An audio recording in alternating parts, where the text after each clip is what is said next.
Welcome back to Vanderzone MC. Let's play Minecraft episode 14. In this episode, we're just chilling out a bit, and we'll be testing the mini smelter with lava, attacking some piglins. I think I'm going to build a fishing shack, and just do a bit of exploring, and we might even find Allays.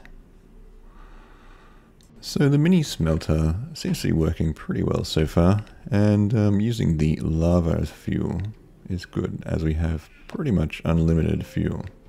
We just need a few more buckets, I think, and we're very low on iron at the moment.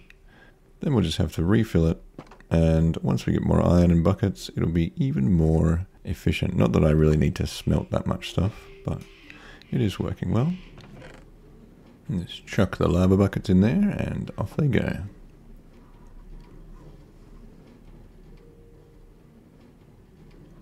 I did think of actually adding a mason villager, as I thought the trades would be better than the farmers, but it actually turns out that clay trades, well, it's actually quite hard to find the clay that it needs for trades, and they do want to use usually around 20 clay for 1 gem, I think, or is it 10?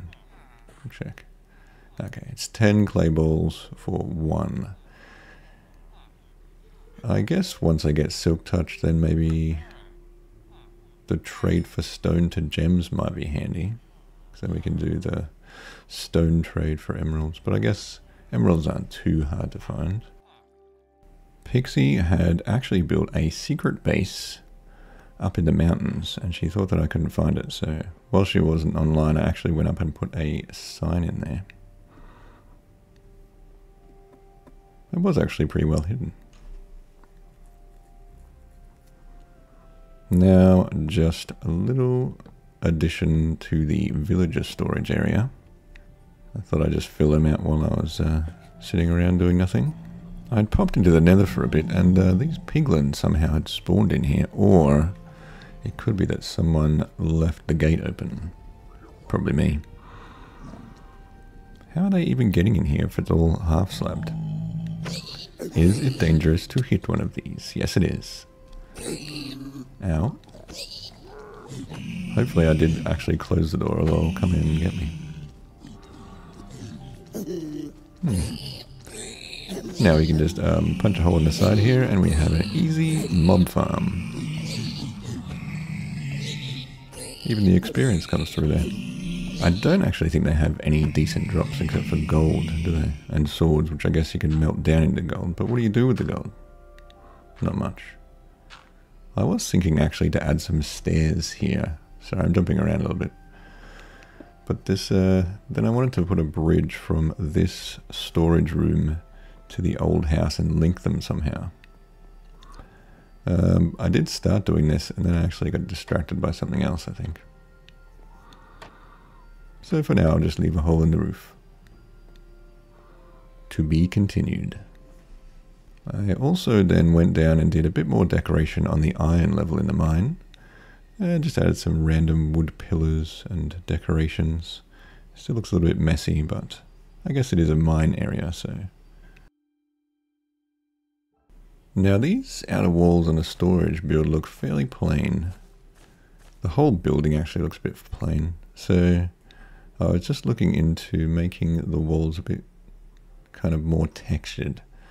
So I think you basically just pick a palette or similar brick colors and then add a little bit of color and just try and blend them in a little bit more rather than just having brick and stone. So I'll just pick out the bottom of these walls and just replace with some very similar bricks, but just ones with a bit more color in them to blend them more into the ground.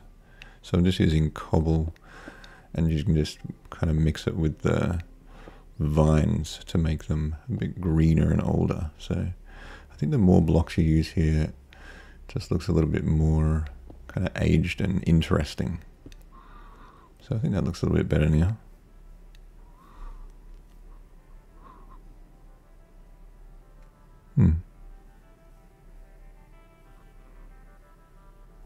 Now to do it on the other sides. I think I'll just do the corner and the other main side. And the corner we'll do like that. And that was quick.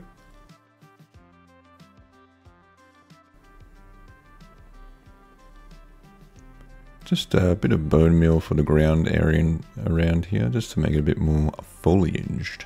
Or is it foliage? Foliage or foliage? I don't know. Maybe that's too grassy now though. Is that too grassy? Maybe just take out the big bits of grass. And this is a big wall. So we'll just switch out the bottom bricks again with our new pallet bricks. That looks pretty cool actually. And we will bone meal the ground. And that is those sides done. That actually took quite a while. Looks pretty good. For that side anyway. Just gotta figure out what to do with the top then. That's enough of that building for now. I thought I would actually do a little fishing shack here. But rather than doing it in slow-mo, we'll just do a quick render or time lapse of this build, as it did take quite a bit of building.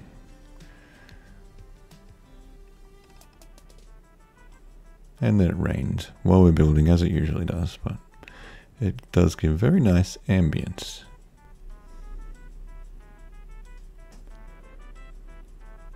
I wonder if I'll ever actually use this fishing hut. Hopefully I will. Apparently you can get quite good enchanted books and things from it.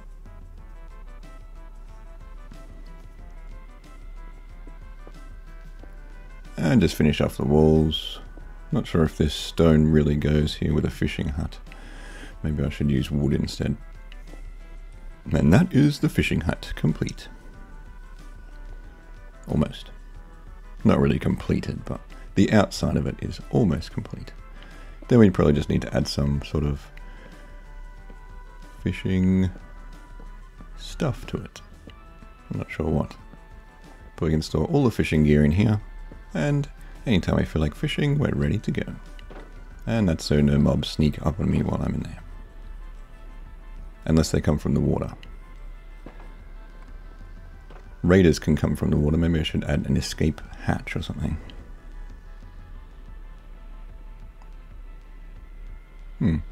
It kind of goes with the rest of the buildings anyway. I left this melon cutting here as I do spend actually a lot of time going backwards and forwards through that farm and chopping melons.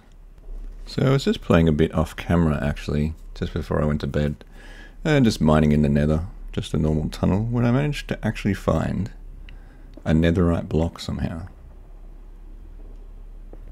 That's never ever happened before. Usually I have to go hunting for them for ages. So there you go. What's luck? What luck is that? I didn't even go like down to lower levels or anything. I think once I mined it, I actually thought it had disappeared too. But it was there. Just can't see it because it's so dark.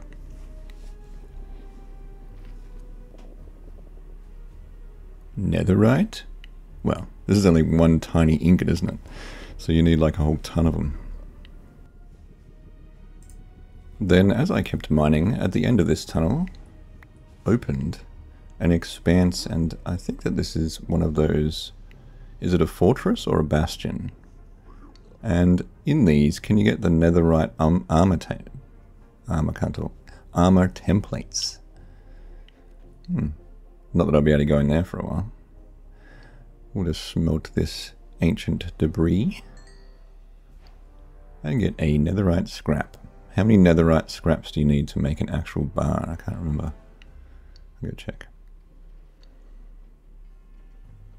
Nether. Right. Oh man. So we need to find another 3 netherites for it to actually be useful. I'll add it to this chest, in the hope that I will find some in the future. I think I actually spend way too much time with these villagers, but the trades are just so useful. Is there actually a fisherman villager? Because I do need some fishing rods. But at the moment I think we're just going to go out and explore a bit, so I need some bows and some ammo. So these are actually really cheap from the villager, which is good.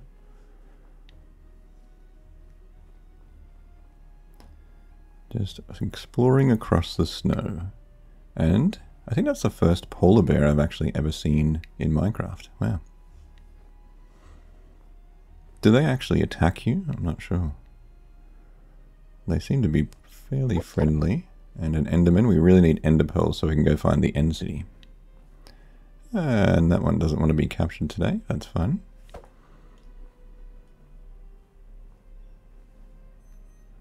Still, oh, we found a snow village. We don't really need any more villages. This world seems to have heaps of village spawns. I remember back ages ago when there was hardly any village spawns. You had to walk for like ages and ages, unless I just got lucky, a lucky seed or something. And you can't catch me up here. I do definitely need the iron though. That's definitely on the list of to-dos, is to make an iron farm. Some bonus gold. Gold is such one of those things that you just never really use, do you? We got a clock. I guess that's useful. And a silk touch golden pickaxe. That's really not useful. And what does Curse of Vanishing do? If you put that on, do you vanish or does the item vanish? Not sure. I think I've never put one on because I was worried about the Curse of Vanishing. See, this bear seems to be quite friendly. Just don't hit it and then it will probably stay friendly maybe. Now what does this pillager outpost have? Lots of... Are these called pillagers there, aren't they? We'll just go and check this. We'll go a bit further and then go back and check the outpost. Boats on ice are very fast. Oh look, he's got a little baby villager. Or she has. Is it a he or a she? Or are they just a they? Oh, we found a little fox. I missed the update with foxes. What do foxes do for you? Anything? Can you tame them? Not sure. Oh well. Back to the pillager outpost. So fast on this ice. It's awesome. Yes, these trees are burning. I don't think anything we can do about that though, as it is a lava pool. Have to leave them. Hope the fire goes out. Just making up words again. More pillager dudes. And look, there is Allays in there. What is the chances of actual Allays being in there? Usually I always just get like iron golems or something. And we'll have to come back and rescue these Allays later, I think. We'll have to restock because I'm totally out of ammo. So you stay there, Allays, and we will come back. Time to sleep. And we will go back to the base and restock and then capture the Allays in the next episode. Hopefully. If I can keep those pillagers off me. So that is the end of this episode. And we will see you in the next one. Oh, look, the little Allays are there. Whoa, where are we going? We're going forward. And then back. Bye, Allays. We will be back for you. Did I already say, hope you enjoyed this episode? I think I did. Ah, fluffy clouds. So relaxing.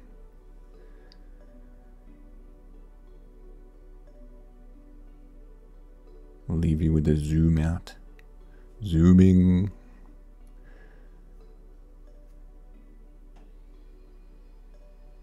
How far are we going to zoom? All the way out. Well, there I am. I'm about to not rescue the Allays. Yet.